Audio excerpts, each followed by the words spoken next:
Well, first of all, I have to say that the title of my talk is a little bit misleading. Although I will concentrate on legal rules, I believe that the conclusions I draw are applicable to any kind of rules, be they moral, linguistic, conventional, and so on and so on.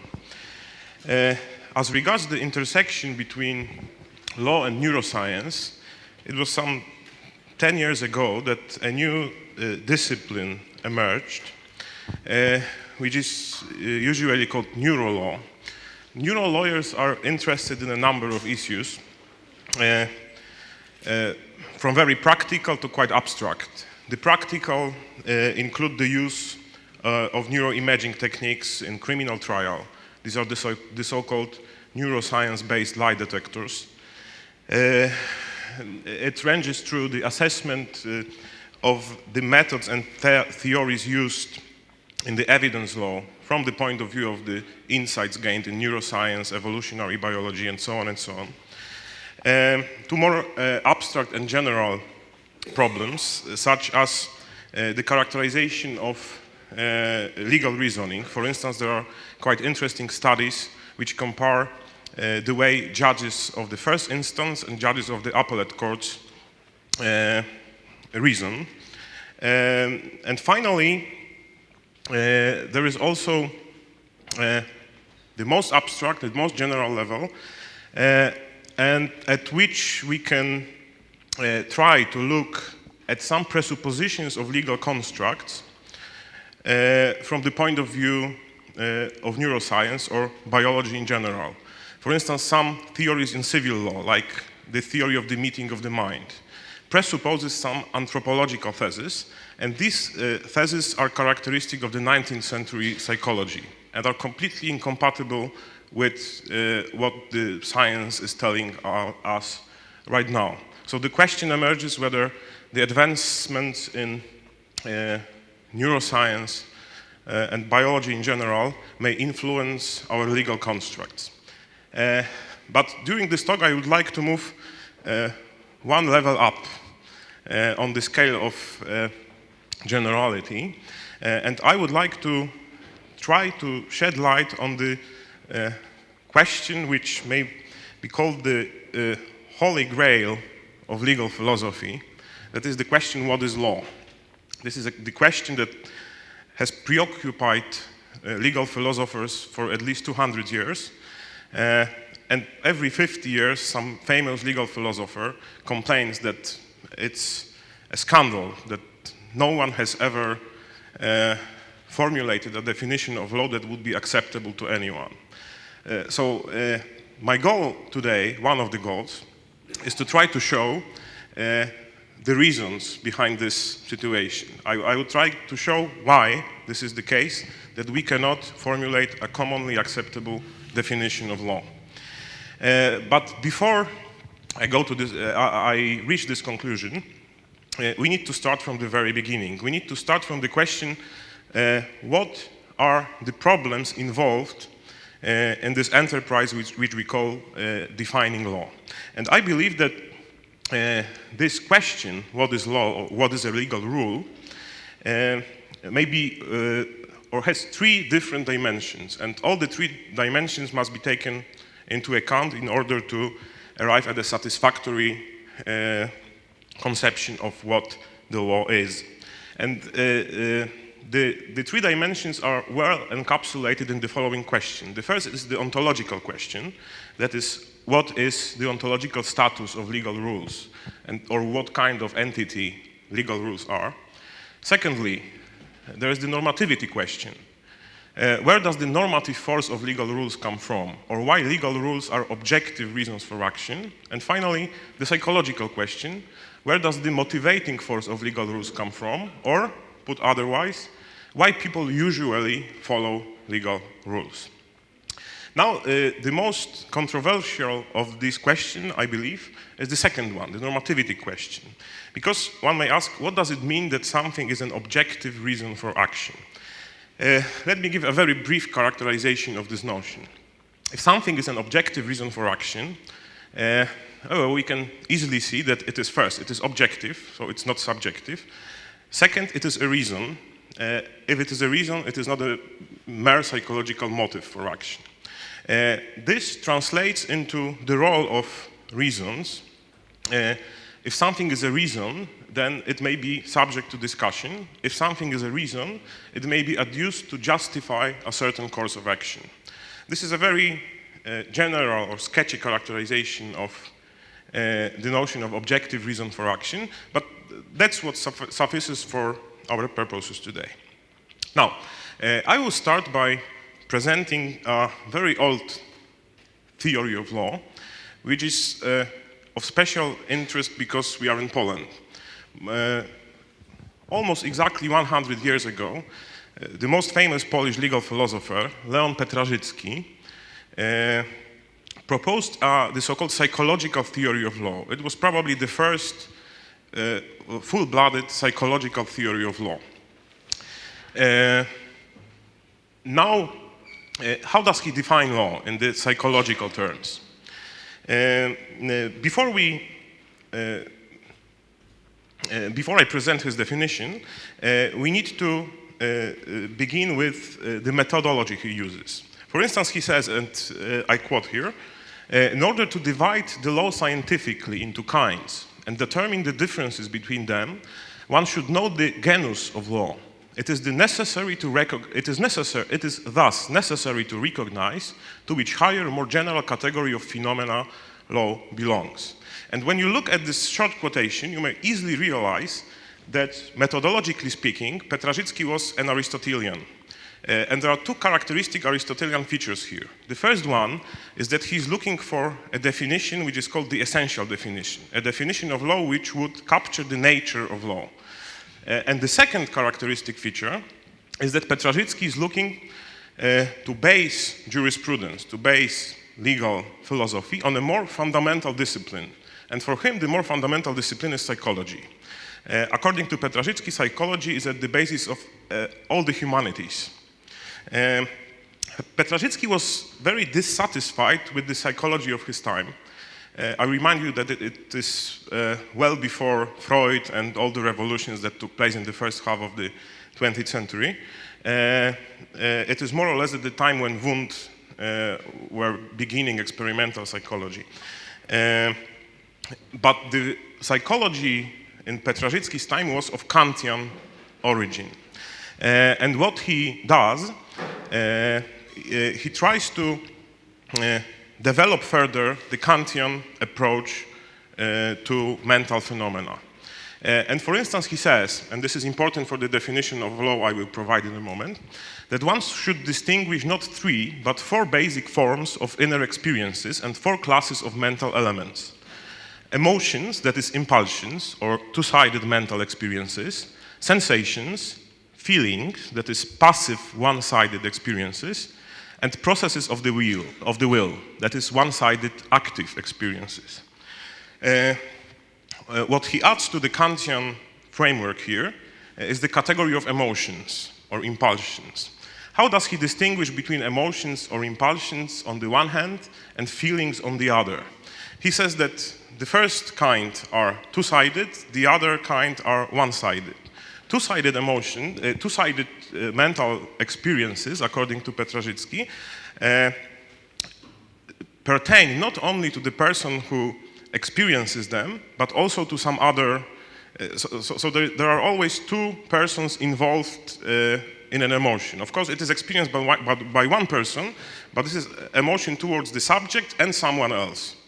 This leads Petrażycki to his definition of law, in which he says that law as a separate class of real phenomena should be understood as such mental experiences whose emotions are of the attributive character.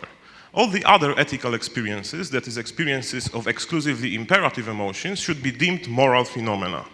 So Petrażycki's idea is to define law in terms, and morality in terms of emotions, and he distinguishes also the so-called imperative attributive emotions. That is an emotion that I feel obliged to do something, but I also feel that someone else is obliged to do something for me.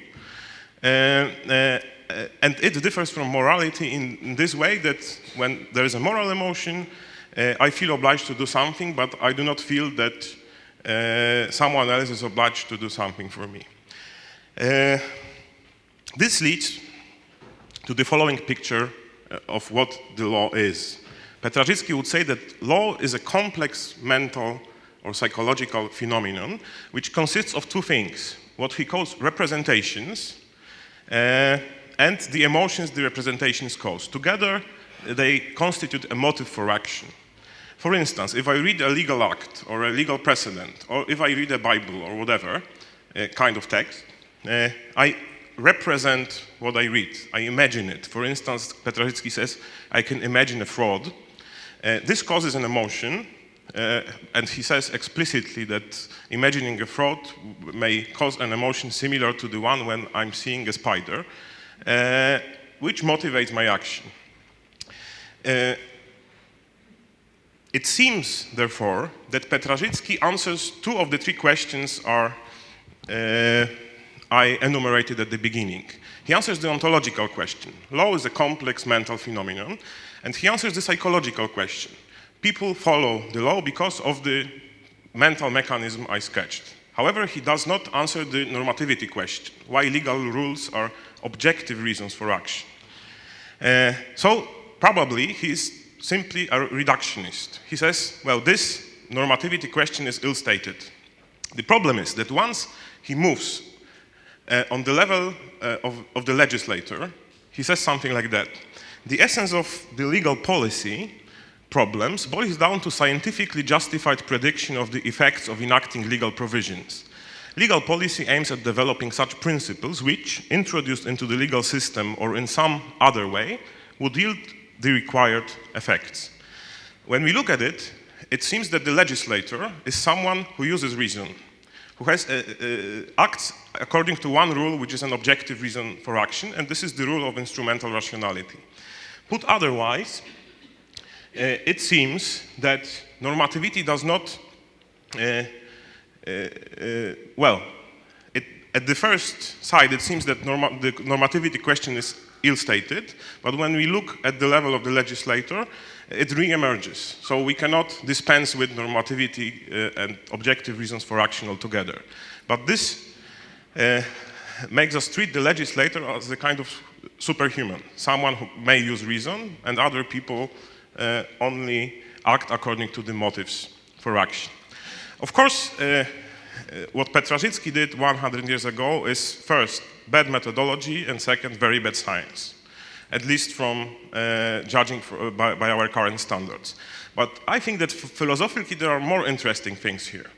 They are what I call the narrowing down of two horizons, the ontological horizon and the normative horizon.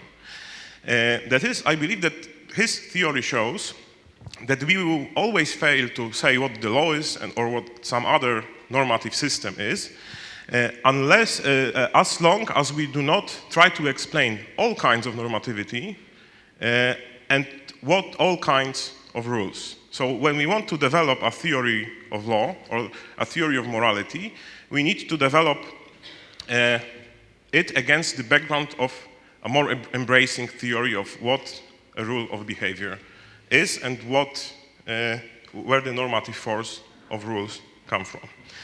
Now, I believe that to date, at least, the best attempt at clarifying the notion of a rule is to be found at Ludwig Wittgenstein's philosophical investigations. Wittgenstein's famous analysis of rule following is quite complex, and of course it poses many interpretation problems. I won't go into the details. I will just try to present very briefly something which is my interpretation of his remarks. I believe that Wittgenstein, in order to clarify what does it mean to follow a rule, uses implicitly two conditions, what I call the pattern condition and the reason condition. The pattern condition says that a rule is something that constitutes a pattern of conduct. In other words, it somehow includes all the cases of rules application. If you think of any mathematical rule, of any rule whatsoever, it is very characteristic that it is applicable in potentially infinite number of cases. When you have the famous Wittgensteinian rule +2 or add 2, it is applicable in infinitely many number of cases. The second condition Wittgenstein uses is the reason condition. Rule constitutes a reason for action in the sense I explicated before. Now, working with those two conditions, Wittgenstein rejects three traditional conceptions of rules: mentalism, Platonism, and mechanicism. Mentalism is a theory according to which rules are some mental pictures. And Wittgenstein effectively says that we cannot imagine such a picture that would represent the rule and would fulfill the pattern condition. We cannot imagine a rule that would somehow involve all the cases of this rule application. The same criticism applies to Platonism, because we can imagine Platonic entities only as some kinds of pictures, very similar to the mental pictures. And he also criticizes mechanicism, that is a theory according to which rules are some dispositions of the organism to react in this or that way, because it fails to satisfy the reason condition. But more generally speaking, I believe that the fairest interpretation of Wittgenstein's remark is that his principal target is the Cartesian picture of thinking as seeing. He tries to show that we do not think in images. We do not look at ideas with our mind's eyes like Descartes wanted us to believe. It is much more difficult to say something coherent about Wittgenstein's positive answer to the problem of rule following. So my interpretation is encapsulated in the following 5 observations. First, Wittgenstein says that rule following is a communal enterprise. For instance, he says the phenomenon of language rests on regularity, on agreement in acting. Here it is of the greatest importance that all of us, or the overwhelming number, agree on certain things. For example, I can be sure that the color of this object will be called green by most people who see it. Secondly, rules are not reducible to the sole regularities in behavior. If there is some regularity in behavior, it doesn't mean that we can say that, well, the community follows a rule. What is needed, in addition, are sentimental attitudes, or at least something must go on in our minds. Susan Harley summarized it very nicely while saying that the skeptical view, that the view that only regularities in social behavior constitute rule following, a skeptical view dissolves our capacities for intentional action, for trying and choice, however arbitrary, as much as for perception and thought. It takes the ground out from under the feet of pragmatism and conventionalism, as much as Platonism and psychologism. It rules out appeals by the skeptic to our intentional responses, our attributions, our constructions, our investigations, our procedures of verification or ratification, and so on and so on. The third characteristic feature of rule following, according to Wittgenstein, is that it is systematic or systemic. That is, rule following is possible only against a background of complex system of regular behavior. Rules are impossible in isolation. He says, we say that in order to communicate, people must agree with one another about the meanings of words. But the criterion for this agreement is not just agreement with reference to definitions, but also an agreement in judgments. It is essential for communication that we agree in a large number of judgments. 2 more features. First, the possibility of rule following is conditioned on the existence of simple or basic rules. For instance, Wittgenstein says, all the steps are really already taken means I no longer have any choice. The rule, once stamped with a particular meaning, traces the lines along which it is to be followed through the whole of space. But if something of this sort really were the case, how would it help? No. My description only made sense if it was to be understood symbolically. I should have said, this is how it strikes me. When I obey a rule, I do not choose. I obey the rule blindly. At the same time, however, in different paragraphs of the philosophical investigation, he describes rule following as something which involves a decision. So when we think of rule following, it is sometimes best to use the metaphor of following them blindly, of doing something automatically, but on the other hand, in other cases, it is more similar to a decision. Finally, the basic rules, those rules which we follow blindly, are the rules which I call relatively normatively unified. What does it mean? It means that at the basic level, it is very difficult to distinguish between types of rules. At the basic level, there is no clear criterion of distinguishing between legal rules, moral rules, rules of language, conventional rules, rules of mathematics. If you think of the Wittgensteinian rule +2, it may count as a, or if you think of the applications of those rules, that someone adds 2, you can think of it as of applying either a linguistic rule or a mathematical rule, or maybe some other kind of rule. When you are buying a bus ticket, there is a number of things you do, and this may be described as following a legal rule, following a moral rule, a conventional rule, following some linguistic rules, maybe following some mathematical rules when you need to count the money, and so on and so on. It is only by the ex post factum reflection that we can categorize our behavior as being the following of some type of rule. Now, this leads us to a philosophical hypothesis, the hypothesis which is Wittgensteinian in the sense that it is inspired by his remarks. He would never say so because his meta-philosophy would not allow that. A hypothesis that I call the Supervenience Thesis, which reads, rules are entities that depend, or technically supervene, on the regularities of social behavior on social interactions and certain psychological phenomena. Moreover, against Wittgensteinian remarks, we can distinguish between two kinds of rules. Rudimentary rules, which are relatively simple, pre-linguistic, they are not necessarily,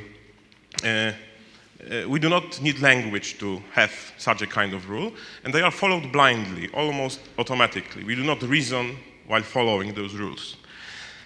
But these are rules nevertheless, because they do involve some level of intentionality, and they do involve the willingness to accept correction if someone is wrong following that rule. And my claim is that the rudimentary rules constitute the scaffolding for what I call the abstract rules. The abstract rules, on the other hand, may be very complex. For instance, when we read in some legal acts that no one shall kill other people or one should pay taxes, these are not simple rules. These are abstract rules which are expressed in language. So they are always linguistic, and they are followed via reasoning. You need to reason in order to follow this kind of rule. And I would like to stress once again that the very possibility of the abstract rules is conditioned on the existence of rudimentary rules. At least that's what comes from the philosophical analysis due to Wittgenstein. Now, the question is whether we must stay at the level of philosophical analysis or whether there are some other kinds of arguments that we can use to support this thesis. I believe, although I'm not an expert on this, that this view of rules may be reinforced with some insights from evolutionary theory and some insights from neuroscience. What are the insights from the evolutionary theory? Well, there is an evolutionary scenario defended most notably by Merlin Donald and Michael Tomasello. This is an evolutionary scenario that was proposed in reaction to the following problem: how to account evolutionarily for the complexity of human culture, including our normative system, including law, morality, and so on and so on. There are two arguments that make the answer to this question difficult. The first one is that, according to those two gentlemen, there was not enough time for pure biological or organic evolution to produce the culture in its current complexity. And secondly, there are minimal genetic differences between the primates. So the genetic difference between human being and chimpanzees is some 1.2%, or if I may be mistaken, but it's more or less the same as between tigers and lions, for instance. So they claim it is impossible that pure organic biological adaptations were enough to, cannot be responsible for the huge difference between our culture and, let's say, the culture of, if it can be called, a culture of other primates. Now, their answer is that there are two key adaptations, the biological adaptations, that are responsible for the possibility of cultural evolution and the cultural transmission. The first one is imitation. Tomasello says that humans are imitation machines. And there are many studies which show that small children imitate much more than any other primates. And the second is mind reading or intention reading. Tomasello says that Homo sapiens has the ability to understand conspecifics as being like themselves, who have intentional and mental lives like their own. And this enables human cooperation to a big extent. Donald's theory concerns the evolution of language, and he endorses the so-called culture-first hypothesis. He says that culture is before language. The language-first hypothesis says that we need language in order to have culture. However, Tomasello says that there was culture before language, and this culture was based on the evolution of the mimetic skills. First mimicry, then imitation, then mimesis. You have Donald's definition of mimesis here. His claim is that these are the mimetic or the imitation skills that led first to gestural communication and then to the evolution of spoken language. Tomasello's theory of cultural evolution is based on the observation that cultural evolution was made possible by a special kind of social cognition comprising of imitation skills and the mind-reading abilities, together with some emotional mechanisms. He speaks of guilt and shame in this context. They lead to what he calls intentionality, to the possibility that human beings are capable of forming shared goals, common goals, and he claims it is characteristic only of human beings. And he calls this kind of skill, this kind of adaptation, mutualism, which, according to him, explains human tendencies to cooperate and conform with the group, which in turn explains the stability of all kinds of social rules. I believe, I don't know whether this scenario is roughly correct or not, but if it were, it would reinforce what I call the Supervenience Thesis. That is, especially the role of imitation speaks to the constitutive function of social interaction in rule following.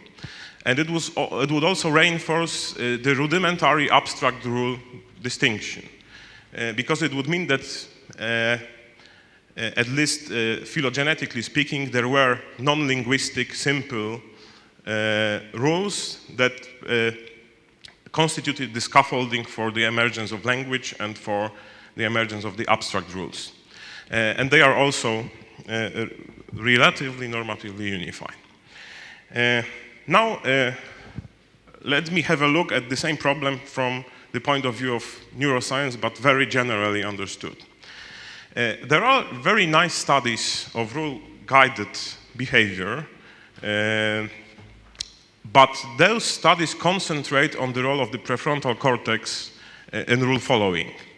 For instance, it is observed that, this is an observation from the developmental psychology, that the ability to follow more and more complex rules develops in ontogeny, but it is mirrored in the development of the gray matter in the corresponding regions of the prefrontal cortex. And it is also stressed that with the development of rule use,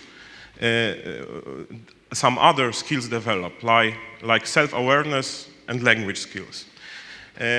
However, from my point of view at least, these studies do not answer the most critical question pertaining to rule following. I believe that the most pressing problems here are the problems of pattern recognition, pattern repetition, and pattern propagation. That is, they do not say how people can recognize some pattern of behavior, what is the mechanisms that leads to the repetition of this pattern of behavior, and how it is possible that we more or less imitate our behavior, so those patterns of behavior propagate in a community. And I believe that the most interesting, at least from my point of view, attempt to answer this question must be connected to the mirror neurons hypothesis. And of course, there were many good and bad things said about mirror neurons. I would only like to concentrate on three things. That is, on the role of on alleged role of mirror neurons in imitation, mind reading, and the emergence of intersubjectivity. For instance, Rizzolatti says that there are two types of mirror system resonance, the so-called high-level and low-level resonance. And in turn, there are two types of imitation. We can mirror only goals of action, or we can mirror the exact course of the action. And he claims that it is only human brain that takes advantage of both mechanisms. For instance, apes, according to Rizzolatti, are capable only of high-level mirror system resonance, so only of mirroring goals of actions and not the exact course of action. And this is justified by a number of experiments by primatologists and developmental psychologists. So he says that it enables the use of both kinds of resonance. It enables, through a combination, the use of the same patterns of behavior learned by imitation to realize different goals, or to realize one goal with different means. Gallese offers what he calls the shared manifold hypothesis. This is a hypothesis about the shared blended space made possible by the mirror system that enables the social bootstrapping of cognitive and affective development. The shared space provides an incredibly powerful tool for detecting and incorporating coherence, regularity, and predictability in the course of an individual's interactions with his or her environment. The concurrent development of language probably contributes to further separating out of single characters or modalities of experience from the original multimodal perceptual world. The proposal is that the selfness quality we readily attribute to others, the inner feeling of being like me triggered by our encounter with others, is the result of this preserved blended intersubjective space. So this very bold hypothesis is that the mirror system is in a way responsible for the occurrence of the mind reading, the attribution of intentions to others. And there is a big controversy. What is phylogenetically and ontogenetically first, mind reading or imitation? Rizzolatti and Tomasello say that mind reading precedes imitation. Meltsov, Goldman, Gordon, and others claim that it is imitation that is needed for us to have the capacity for mind reading. Susan Harley, I believe, takes the best position when she says, very early imitation may express a fundamental self-other similarity, while the distinctive human capacity for imitative learning, with its flexible means and structure, in turn contributes to the development of the self-other distinction and of more advanced mind-reading skills. Now, the final piece of what I call the neural architecture here is the umbrella term embodiment. There are very many studies that show that most of our decisions are blind or intuitive or unconscious, although they are probably based, at least according to the scientists I quoted a moment ago, on a very complex system based on pattern recognition, emotional response, and so on and so on. What is very important here is that it is claimed that most of such patterns of behavior are learned. They are not innate, but they are socially learned.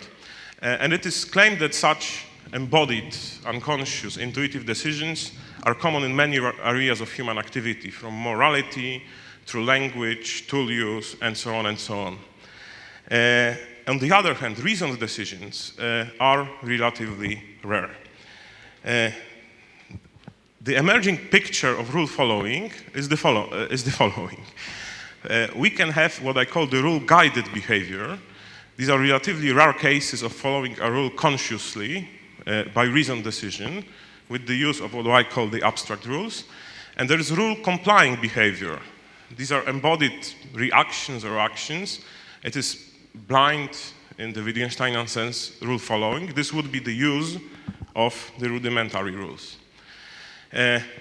Once again, if this is even roughly a correct picture, it reinforces both the evolutionary scenario I was talking of and my philosophical hypothesis.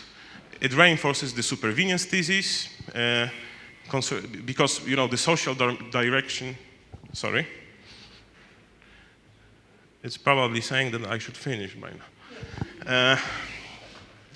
It's reinforcement of the Supervenience Thesis, that is the social dimension of rules is consistent with the mirror mechanism. And it also reinforces the rudimentary abstract dimension. In particular, the embodied rules may be more or less identified with what I call the rudimentary rules. Now coming to the conclusions.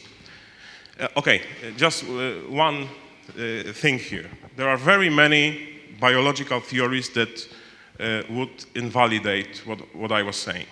The most notable example is this interpretation paradigm, which is called modularity of the mind. This may be an interesting problem for the discussion because, at least according to my judgment, the modularity hypothesis in the strong version of Fodor or very similar is plainly false, while in other cases it's either trivial or non-useful. But I do not have time to go into the details of the modularity hypothesis here. I just want to note that this would probably invalidate my, if this were true, this would invalidate my philosophical conclusions. Now, once again, if this is roughly correct, then we can say that law is definable only at the level of abstract rules. If so, it means that there are many ways of defining law. There is no nature of law, there is no essence of law. So the holy grail of the legal philosophers does not exist. I believe that similar conclusions may be drawn for other normative systems like morality, for instance. Here are my answers to the three questions I posed at the very beginning. As regards the ontological question, legal rules are abstract rules, but their possibility is conditioned on the existence of rudimentary rules. The normativity question is answered in the following way. There is a kind of absolute normative force, but it's predicated only of rudimentary rules. However, when we think of abstract rules, they become objective reasons for actions only against a certain previously accepted conception of rationality. So there is no one absolute conception of